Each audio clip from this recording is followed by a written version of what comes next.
തൊടയുടെ പീസാണ്, അതായത് ഒരു മനുഷ്യന്റെ തന്നെ പീസാണ്. ജീവനോടുകൂടെ തന്നെയാണ് ആ ഒരു ശരീരഭാഗങ്ങള് പീസുകളാക്കിയേക്കുന്നത്. ആനിമൽസിനെ കൊല്ലുന്ന വീഡിയോസും ആ ഒരു കട്ട് ചെയ്യുന്ന വീഡിയോസും ഒക്കെ അവരുടെ ശ്രദ്ധയിൽപ്പെടുകയാണ്. 2015 ഫെബ്രുവരി 2 ഉത്തർപ്രദേശിലെ ലക്നൌവിൽ നടന്നൊരു സംഭവമായിരുന്നത്. ഒരു പെൺകുട്ടിയുടെ ശരീരഭാഗങ്ങൾ പല ബാഗിലേക്ക് പല സ്ഥലങ്ങളായിട്ട് കിട്ടിയൊരു സംഭവമായിരുന്നു. ഇതൊരു നായ വഴിയാണ് ആൾക്കാരിൽ എത്തുന്നത് എന്നുള്ളതാണ്. അതെ, ആ ഒരു സംഭവം നടക്കുമ്പോൾ ഈ ഒരു ബാഗിൽ, ഈ കറുത്ത ബാഗില് പട്ടികള് വലിച്ചു കീറാണ്. ഈ നായ്ക്കൾ അത് വലിച്ചു കീറിക്കൊണ്ടിരിക്കാൻ ഓരോ പീസൊക്കെ എടുത്തോണ്ട് ഓടുകയാണ്. ഇവര് മാംസകഷ്ണം എടുത്ത് പട്ടി പോകുന്നതാണ് കാണുന്നത്. ആ പ്രദേശത്ത് താമസിക്കുന്ന ആളാണ് ഇത്, ആളുടെ ശ്രദ്ധയിലാണ് ഇത് പെടുന്നത്. ആൾ എന്നിട്ട് അവിടെ ചെന്ന് നോക്കി കഴിഞ്ഞപ്പോഴേക്കും ആ ഒരു ബാഗിന്റെ, ആ കീറി പറഞ്ഞ ആ ബാഗിന്റെ ഉള്ളിൽ നിന്ന് കണ്ടത് ഒരു തൊടയുടെ പീസാണ്, അതായത് ഒരു മനുഷ്യന്റെ തന്നെ പീസാണ്. പുള്ളി ആകെ പെട്ടെന്ന് പാനിക്കായി, എന്താണ് ഇതെന്ന് മനസ്സിലാവുന്നില്ല. അപ്പൊ തന്നെ പാനിക്കായി പെട്ടെന്ന് പുള്ളി പോലീസിനെ വിളിച്ച് ഇൻഫോം ചെയ്തു. പോലീസുകാർ അപ്പൊ തന്നെ സ്പോട്ടിൽ അപ്പൊ തന്നെ എത്തി. അത് നോക്കി കഴിഞ്ഞപ്പോഴേക്കും ഹ്യൂമൻ ബീന്റെ തന്നെ ഒരു ഇത് പാർട്ടാണ്. അവര് ബാക്കി ഭാഗങ്ങൾ എവിടെയാന്ന് അടുത്തൊക്കെ അന്വേഷിച്ചിട്ട് കാണാനില്ല. അത് അപ്പോഴാണ് വേറൊരാള് പറഞ്ഞത്, ഈ ഒരു കുപ്പത്തൊട്ടി പോലെ തന്നെ ഒരു 300 മീറ്റർ അകലെ വേറെ ഇതുപോലെ തന്നെ കുപ്പത്തൊട്ടി ഉണ്ട്. അവിടെയും ഇതുപോലെ തന്നെ നായ്ക്കള് ബാഗ് വലിച്ചു കീറുന്നുണ്ട്, അത് ശ്രദ്ധയിൽ പെട്ടിട്ടുണ്ടെന്ന്. പോലീസുകാര് നേരെ അങ്ങോട്ടേക്കും പോവുകയാണ്. കണ്ടുപിടിച്ചു. അതെ, ഇതുപോലെ തന്നെ പല സ്ഥലത്തു നിന്നാണ് ഇത്രയും ഒരു ബാഗുകൾ കാണുന്നത്. പോസ്റ്റ്മോർട്ടത്തിന് കൊടുക്കാണ്. അതുപോലെ ചെക്ക് ചെയ്തപ്പോ മനസ്സിലായത് പെൺകുട്ടിയുടെ ബോഡി സാമ്പിളും അതുപോലെ തന്നെ പോസ്റ്റ്മോർട്ടത്തിലും തെളിഞ്ഞത് ഒരു പെൺകുട്ടിയുടെ തന്നെ സാമ്പിൾ തന്നെയാണ്. പക്ഷെ ഞെട്ടിക്കുന്ന സത്യം എന്താന്ന് വെച്ച് കഴിഞ്ഞാൽ ആ ജീവനോടുകൂടെ തന്നെയാണ് ആ ഒരു ശരീരഭാഗങ്ങള് പീസുകളാക്കിയേക്കുന്നത്. ഏതെങ്കിലും സമീപ സ്ഥലങ്ങളിൽ ഏതെങ്കിലും പെൺകുട്ടി മിസ്സിംഗ് ആയ കേസ് ആരെങ്കിലും പരാതി നൽകിയിട്ടുണ്ടോ എന്നുള്ളത് അവർ ചെക്ക് ചെയ്തു. അപ്പോൾ ഒരു 24ഓളം കേസുകൾ അല്ലെ മിസ്സിംഗ് കേസുകൾ വന്നിട്ടുണ്ട്. അതിലൊരു അച്ഛനും അമ്മയുടെ ഒരു പരാതി ആണ് അവിടെ. ഒരു ദമ്പതികളുടെ പരാതിയാണ് ഇവര് നോക്കുന്നത്.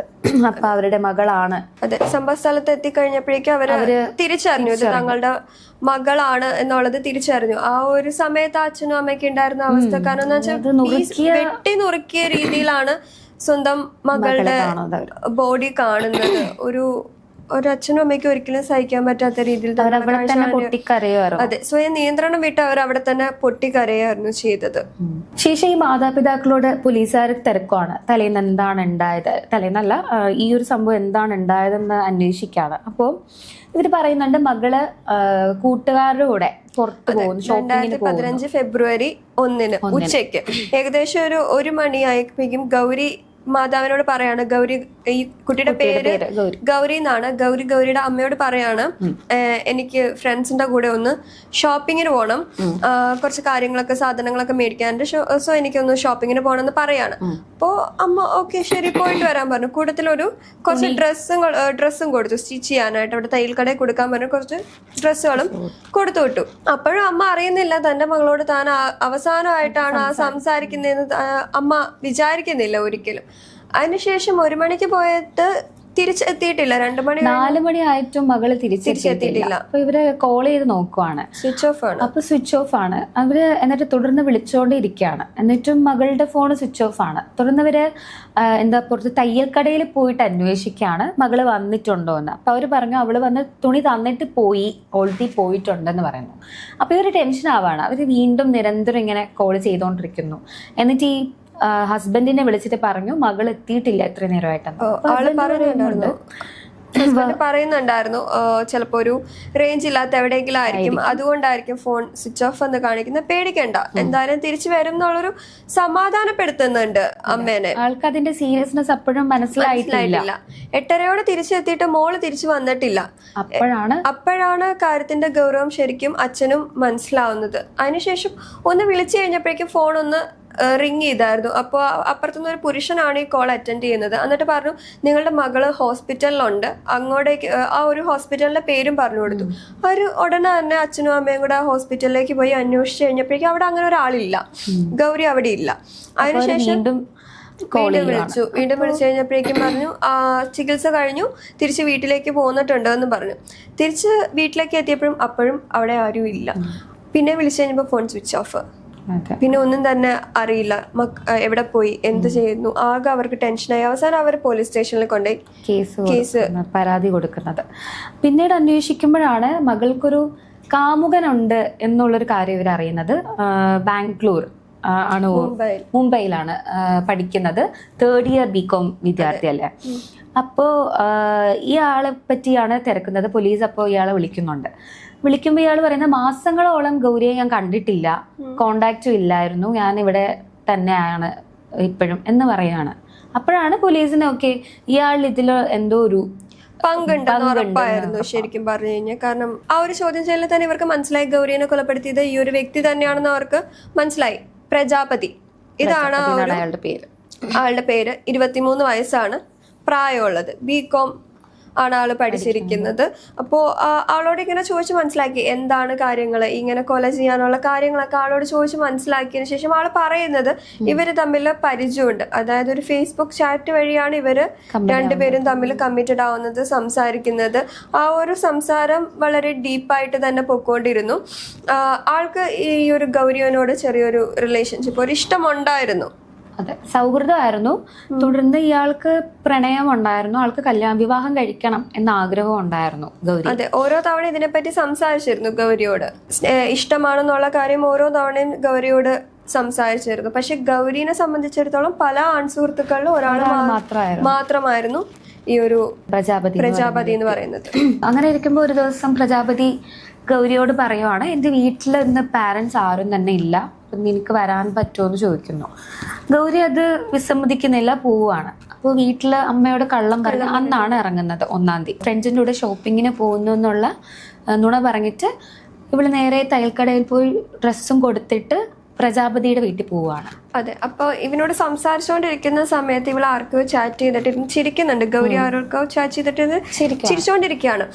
അപ്പോൾ ഇവന് ദേഷ്യം വന്നിട്ട്, പ്രജാപതിക്ക് ദേഷ്യം വന്നിട്ട് നേരെ ഫോൺ പിടിച്ച് വലിച്ചു നോക്കി കഴിഞ്ഞപ്പോഴേക്കും ആരോ അയച്ച അശ്ലീല ചാറ്റുകൾക്ക് ഇവള് റിപ്ലൈ ചെയ്തുകൊണ്ടിരിക്കുകയാണ്. അതേപോലെ തന്നെ റിപ്ലൈ ചെയ്തുകൊണ്ടിരിക്കുകയാണ്. അത് ശരിക്കും അവനെ വല്ലാത്ത രീതിയിൽ ട്രിഗർ ചെയ്തു.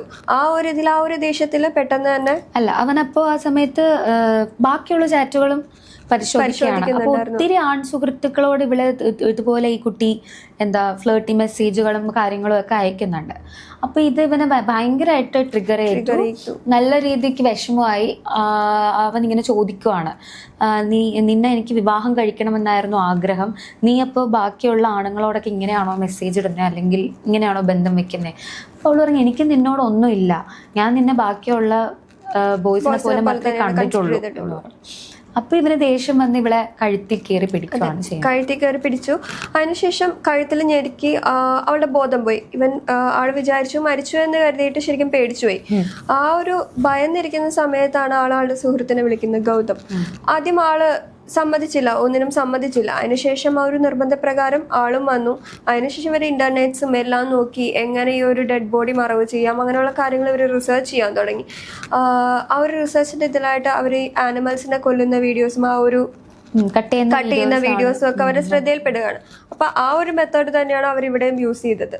ആ ഒരു മെത്തേഡിൽ ഇവർ ആ ഒരു പീസ് ആയിട്ട് ആദ്യം തലയാണ് അവർ കട്ട് ചെയ്യാൻ നോക്കുന്നത്. പക്ഷെ കഴുത്തിന്റെ അവിടെ നിന്ന് കട്ട് ചെയ്യാൻ നേരത്ത് അവർക്ക് ജീവൻ ഉണ്ടായിരുന്നു. പക്ഷെ അത് അവര് മൈൻഡ് ആക്കുന്നില്ല, അവര് കട്ട് ചെയ്യുവാണ്. ഓരോ പാർട്ടായിട്ട് കട്ട് ചെയ്ത് ബാഗിലാക്കി ഇവര് സിറ്റിയിലോട്ട് ഇറങ്ങുവാണ്, പല സ്ഥലത്തായിട്ട് ഇടാനായിട്ട്. പക്ഷെ നല്ല തിരക്കായതുകൊണ്ട് 2 മണിക്കൂറോളം ഇവർക്ക് ചുറ്റി കറങ്ങേണ്ടി വന്നു. എന്നിട്ടാണ് ഇവർ പല ഭാഗത്തായിട്ട് ഇതിടുന്നത് എന്ന് പോലീസിനോട് ഇവര് പറയുന്നുണ്ടായിരുന്നു. പക്ഷെ ആ ഒരു സമയത്ത് കംപ്ലീറ്റ് ബ്ലഡ് ആയിരുന്നു. ആ ഒരു ബ്ലഡ് തന്നെ ആ ഒരു സമയം കൊണ്ട് തന്നെ വീട് നിറച്ച് ബ്ലഡായി. അത് ക്ലീൻ ആക്കുന്ന സമയത്താണ് ഇവരുടെ പേരൻസ്, ഗൗരിയുടെ പേരൻസ് വിളിക്കുന്നത്.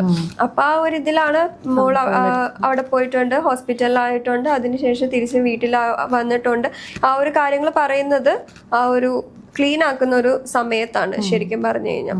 ഇതും ഒരു പ്രണയത്തിന്റെ പേരില് ഉണ്ടായ ഒരു പക്ഷെ സഡൻ റിയാക്ഷൻ ആയിരുന്നു, അപ്പൊ തന്നെ ഉള്ളൊരു റിയാക്ഷൻ ആയിരുന്നു. പ്ലാൻഡ് മേർഡർ ഒന്നും അല്ല. അപ്പോൾ അയാൾക്ക് വന്നൊരു ദേഷ്യത്തില് സംഭവിച്ചതാണ്. എന്തായാലും നമുക്ക് നോർമലൈസ് ചെയ്യാൻ പറ്റില്ല. ഇപ്പോൾ 2 പേരും ജയിലിലാണ്. ഗൗതം ആയാലും ഈ പറഞ്ഞ പ്രജാപതി ആയാലും പ്രജാപതിയാണ്. ഇതാണ് ഗൗരി കേസ്.